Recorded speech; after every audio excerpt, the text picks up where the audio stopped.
Thank you so much, Professor Chandra, for an absolutely fascinating lecture.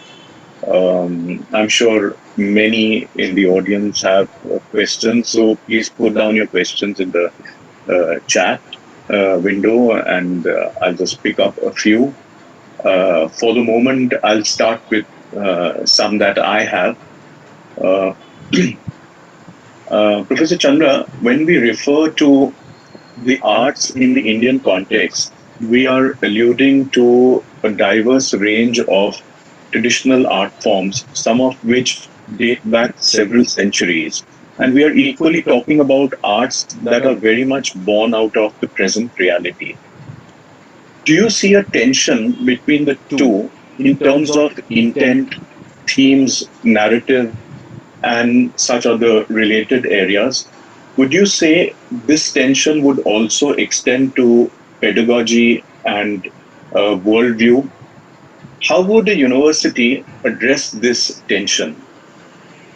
I might not be the right person to answer this question, Anishji, but let me try. I think the chasm between the tradition and the new is about the past and the future. And in between, you have the present. And I think the magic in my mind would lie in getting inspired by the past to create the future. If we kind of keep the past and the traditional richness on the shelf, then I think we might be exploring in the dark a little bit going into the future. And I think here perhaps an evolution of a new pedagogy of questioning, integrating, understanding, and using that structure, that learning of thousands of centuries or hundreds of centuries might allow us to understand where we are going.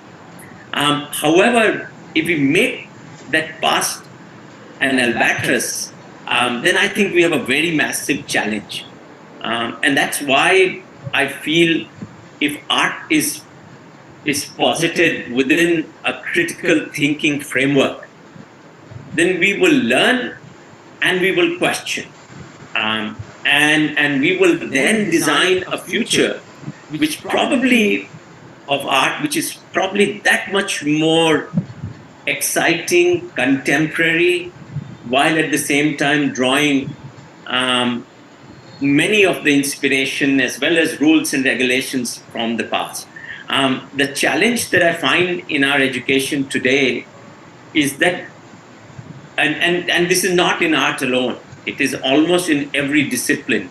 It's as if we have, our job is to transfer codified knowledge rather than using the codified knowledge to think about the tacit and the new.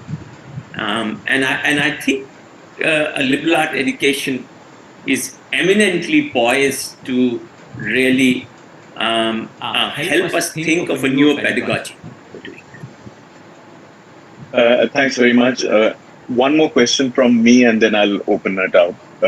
Uh, some Indian universities have had multiple arts programs running alongside each other.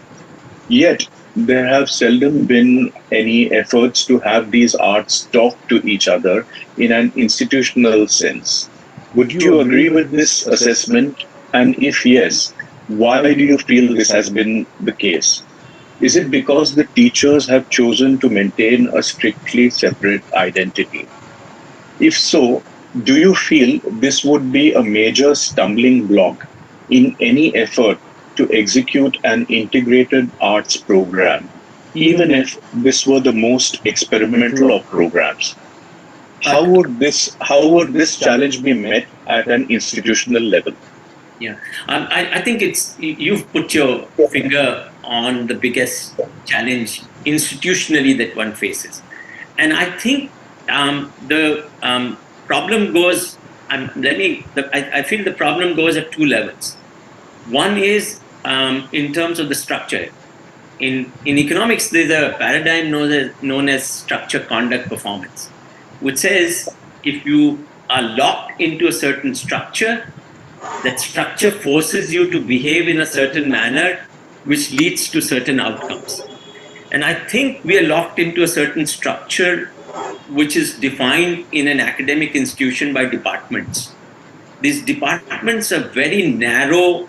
They, on one hand, provide you with a certain amount of specialization and learning of precision, but at the other end, they have created silos, and these silos are preventing us from talking across.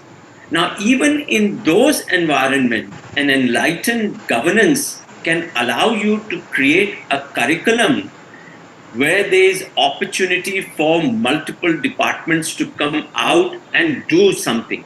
And that leads me to the second problem that we don't address in our academic institution, that art for what?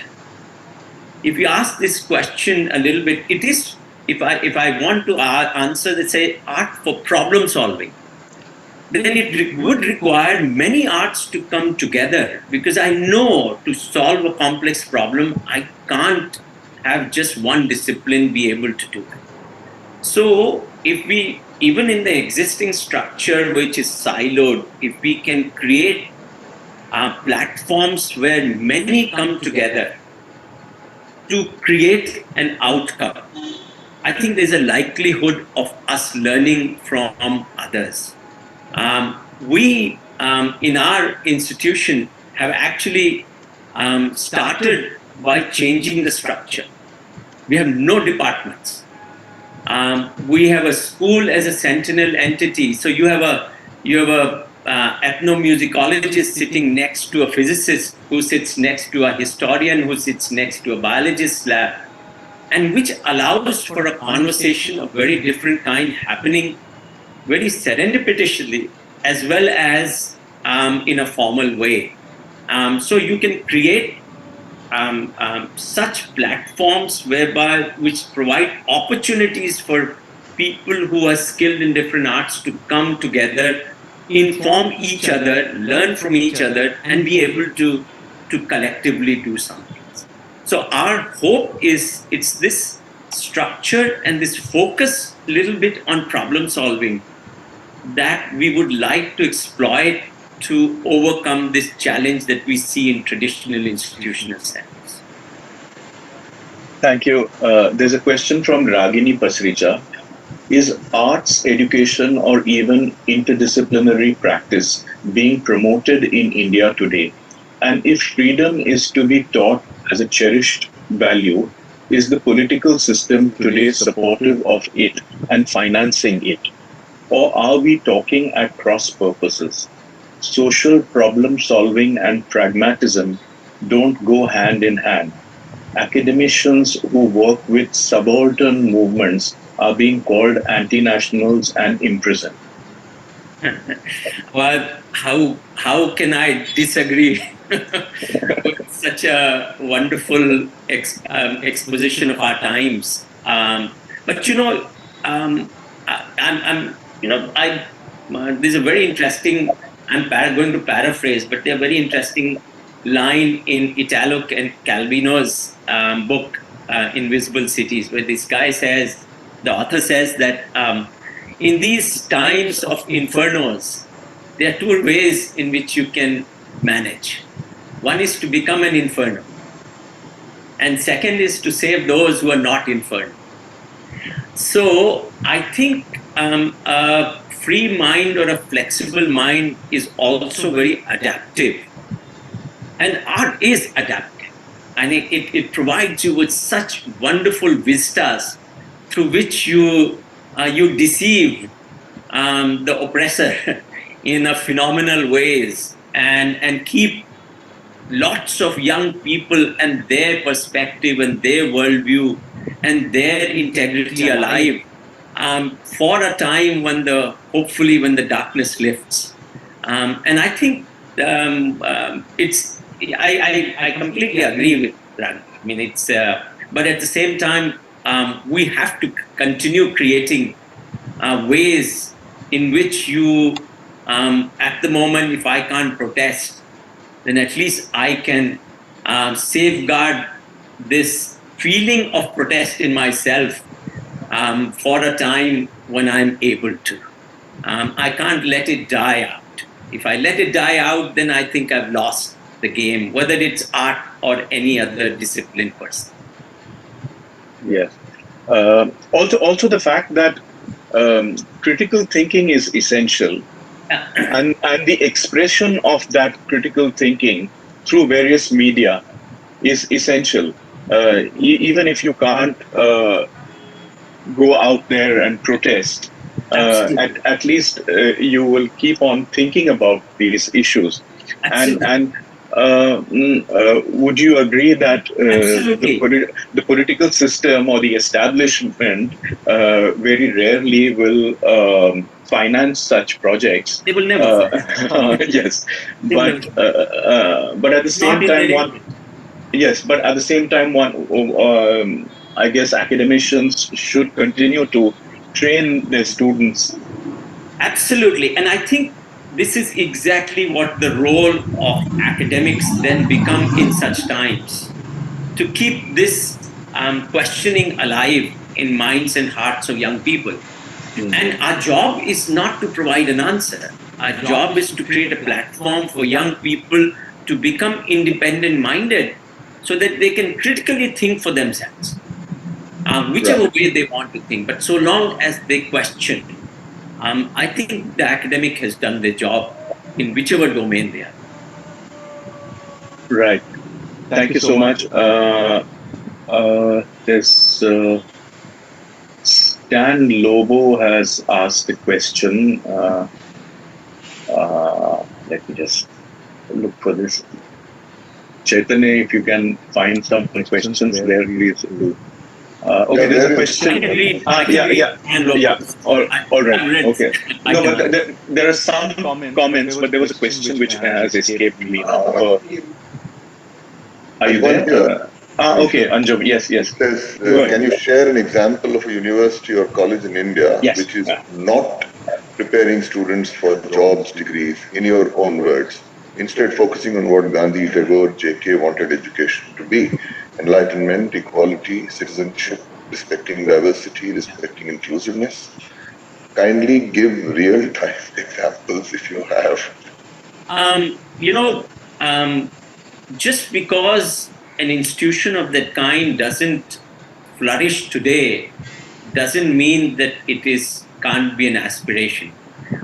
If I mark for you the history of higher education in India, I'll break it up into three very distinctive periods. 1850 to 1950 is 100-year period where actually institution existed of the kind that we are really talking about. Many of them, their initial purpose was of that. And by the way, livelihood is also a purpose of education. It's not the only one, but it's an important purpose. Um, it's from 1950.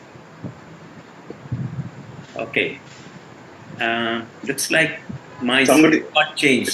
screen has changed. ADR trust screen No, is no, on. John, John, I think. Yeah, John, but go ahead. Go I ahead. continue. please. Yeah. Okay. Yeah. So I think it's from 1950 up until early 2000 that suddenly you find a new nation that is actually wanting to build capabilities, new industries, new ways of building a nation, that you saw livelihood and others becoming far more critical than others. But I think in last 10, 15 years, there are at least 7, 8 institutions that are starting to emerge in the country that are actually wanting or working towards building many of these aspects that we talked about in their own philosophy, in their own ways of conduct, in the ways of doing things. We are definitely part of that. I won't claim that we are at the Gandhi standard or a Tagore standard or a Krishnamurti standard, but I think we are we are moving on that path in terms of our philosophical moorings. So there are lots of, by the way, individuals in academic institutions who actually carry that kind of a torch. Even in your most standard public institutions, you will find several academics who, through their own force of their conviction and their thinking, are able to influence young people in that manner. So I think I'm not hopeless about the future. I have a very, very strong feeling that we will change.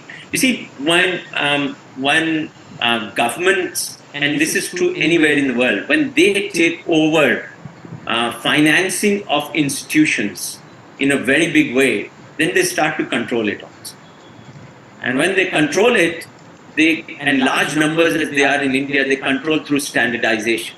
And they, as soon as they standardize everything or do a sarkarikaran of all that is education, you lose these characteristics that one talked about or that others have talked about.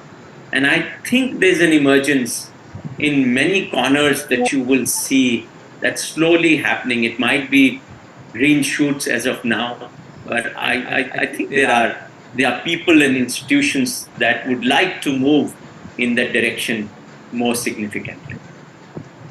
There's a question from Suhas Kolekar. Diverse Adivasi tribes have strong base of traditions in performing arts. Being in Ahmedabad, have you taken cognizance of these? How? Unfortunately, in the government-sponsored events, Adivasis and their dances are used as showpiece without giving much respect and dignity to the Adivasi culture, which is so rich in and diverse, I guess, as well as ideology. Please share your thoughts. Well, as far as our arts program and performing and visual art program is concerned, it's not yet started. The school has not been set up yet. We've been drawing out our curriculum, and what you say is going to be a very integral part of it. So as of now, we're not there. However, we've set up a center for heritage management, and that center actually works very, very closely with crafts people from very many parts of the country, and brings them over, as well as we send students essentially to learn from them about that craft, about learning and life from there. So our sensibilities are very much in line with what you are mentioning. How we will do it, I don't know. Our colleagues who are experts in that domain will figure this one out, but we'll surely figure this out. There's a question from Akanksha Thakur. I have a question as someone working at the intersection of education, art, well-being for children and adolescents. How do we make a case for art education and art in education with governments, funders, schools, and parents who continue fixating on academic achievement? How do we get them to see linkages and integration? So I think you pointed on a real challenge. And I think the challenge has to start before we go to government and to schools. I think we have to address parents.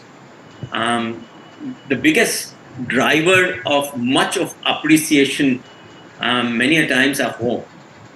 And I think if we are able to reach parents to them in many ways and make learning of the arts that much more easy, I think there's a likelihood that we may be able to get arts to play a role.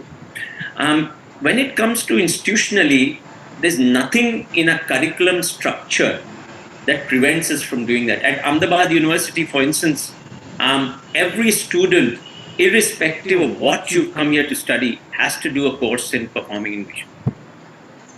So it's within our power, if you believe it, to be able to do it. So if there's a school, I don't have to go and get permission from the district authorities. If the principal and the founder of the school thinks, they can absolutely create opportunities every week for everybody to learn the arts and different art forms.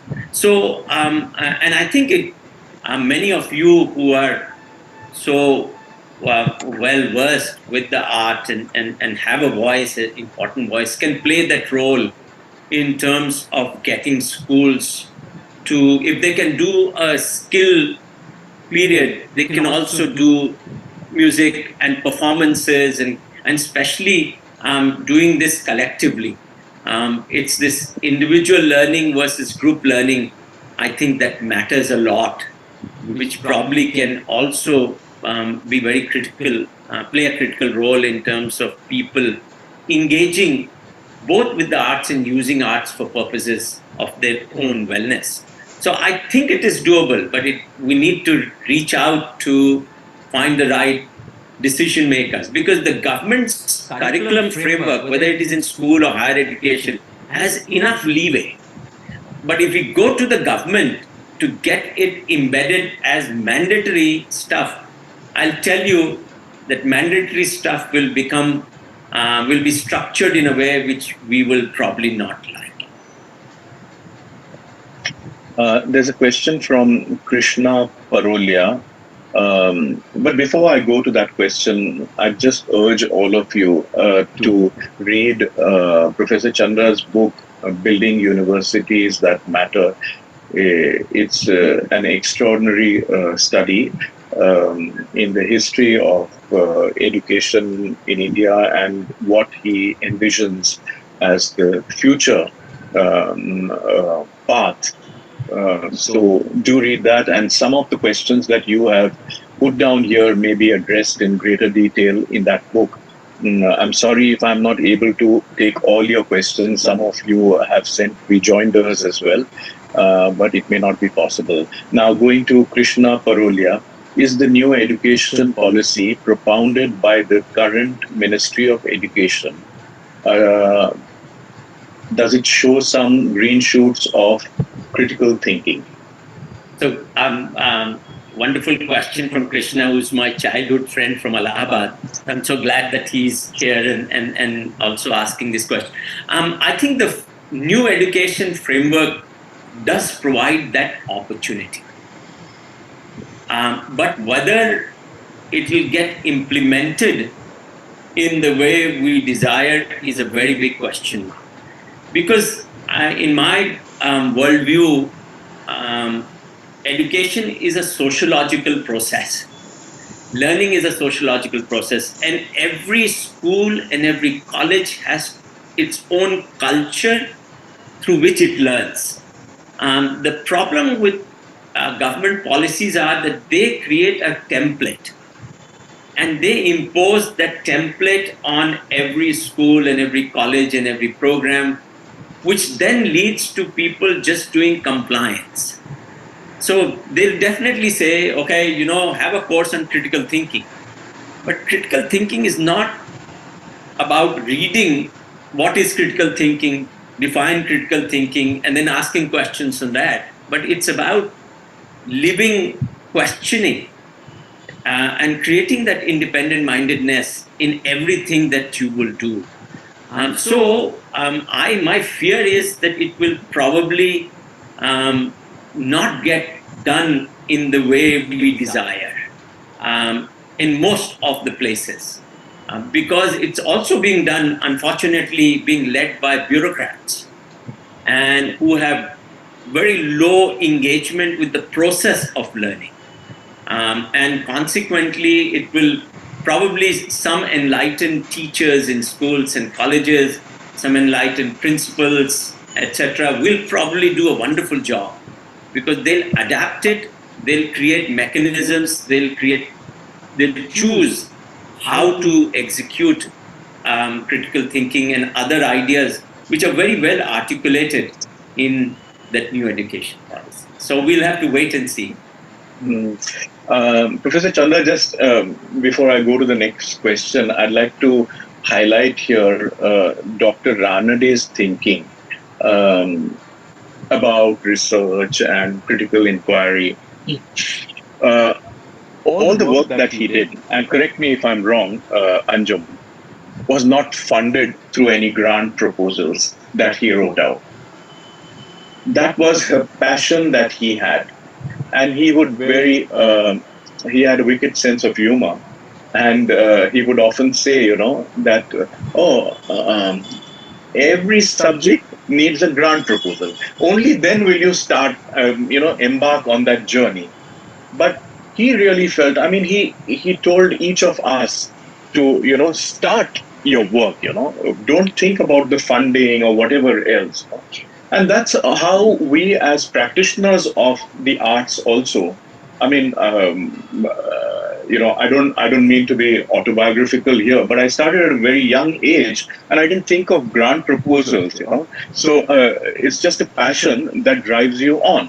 And similarly, if you take that a step ahead, if you have questions related to the establishment, or things that are going on around you, whether it's to do with climate change or whatever else, if you're feeling impassioned enough, you will not wait for funding to come your way to raise questions at some degree, at some level.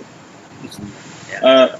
Of course, if I want to put up an exhibition or have a large scale concert, then I need the funding, but not to ask the questions. And now with the net at our disposal, there are so many ways of doing that. So I don't think we need to feel terribly hopeless Yeah. about the situation. And somebody has said, I think Ragini has said that many artists have spoken out against war, and so it's not entirely true. But at the same time, if we look at the Indian context, not too many have.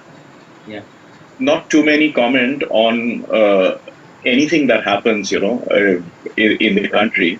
So we need to have a reality check about our own immediate environment and what happens the world over. I Things may be quite agree. different. Yeah, and it's not I was not calling out the artists alone. I think it's any thinking person for that matter. Oh, absolutely, Right? absolutely. Yeah. But I agree with you that to start inquiry, I don't need to wait for funds. But it also shows that there have to be in our society alternative sources of funding of ideas. They can't all be government. I think it's in the interest of larger society that they also provide philanthropic support to such endeavors because it makes the society better. It makes us more questioning. Absolutely. And we at the Dr. Ranade Trust have invited frequently uh, musicians and other practitioners of the arts to send in proposals for us to, uh, decide whether or not to fund. In a small way, it's not a huge fund at our disposal, but we do invite such proposals. Any other question, I Anjum? want to Yes, add, yes. Sorry, I Professor just want Chandra. to, I've been reading some of these. I want to Yes, tell Stan that I would invite him to come and visit us in Ahmedabad. Visit Ahmedabad University and be able to see for himself the kind of experiments that we are doing in as which are real examples of how change can happen, even in troubled times. right. So I'm going to take another question from Suhas Kolekar because I think it's important. You mentioned new education policy. However, in our view, or in the view of many educationists like Professor Anil Sadgopal, this new policy is pro-centralization and pro-commercialization and very detrimental to critical thinking. We are afraid. Thanks for mentioning. Please share the details and also link. Okay. All right, all right, all right. Fine. Anything else that I have missed out on? There's one below it. Okay. From Galaxy Tab. Okay. Okay. My question, sir. Prior to bringing it as a curriculum, is it not required to introduce art education to educators so that they too are able to explore the way to include it as a tool for their respective subjects? Absolutely. I mean, there's no can't have any argument with that. It's something that we must bring. There's many things to learn.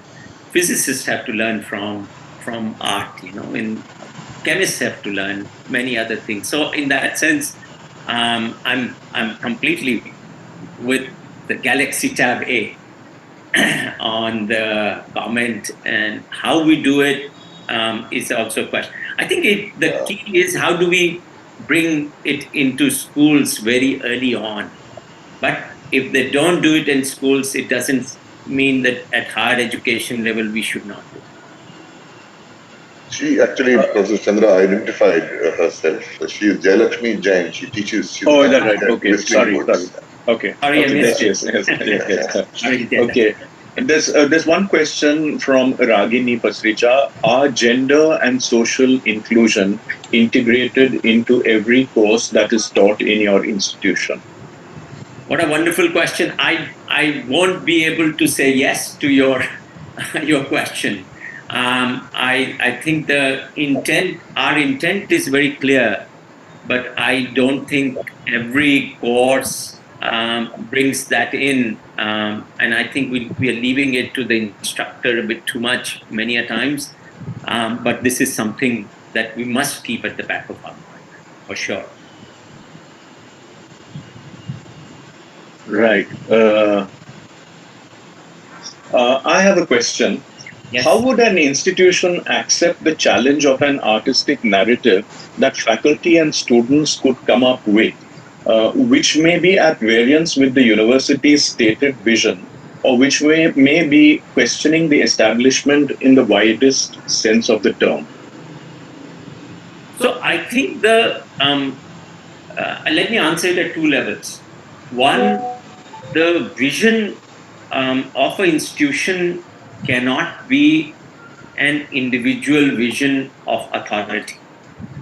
A vision, if it sustains, has to sustain over a period of time, has to be a collective vision of all the stakeholders in an institution, whether it's a board or a faculty, and sometimes alumni and students, all of them put together. So that's the vision part of it.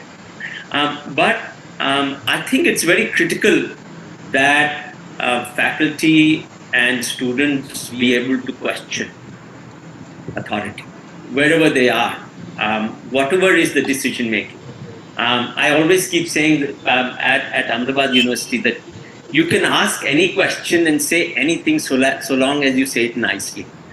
So that we don't, because somewhere or the other, if we can prevent pushing the decision maker to the wall and still be able to create a dialogue with the decision maker and point to incorrectness or a new perspective, I think it's very, very important if the institution has to survive.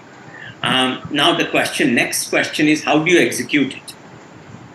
In most of our institutions, this becomes corridor talk, and this leads to political machinations, etc., that destroy an institution. But so long as there's a platform where this conversation happens, so long as there's discussion on major policy decisions that institutions take, where everyone gets to participate, then I think it is possible to do this. However, one must understand at some point of time, people who make decisions have to listen to everybody and then take a decision. Sometimes it's liked and sometimes it's not liked. But I think you can't prevent conversation and still want to build an institution that matters or build freedom through education. Thanks very much, Professor Chandra. I think I'll hand it over to Dr. Kunte now for the vote of thanks. Chaitanya, please.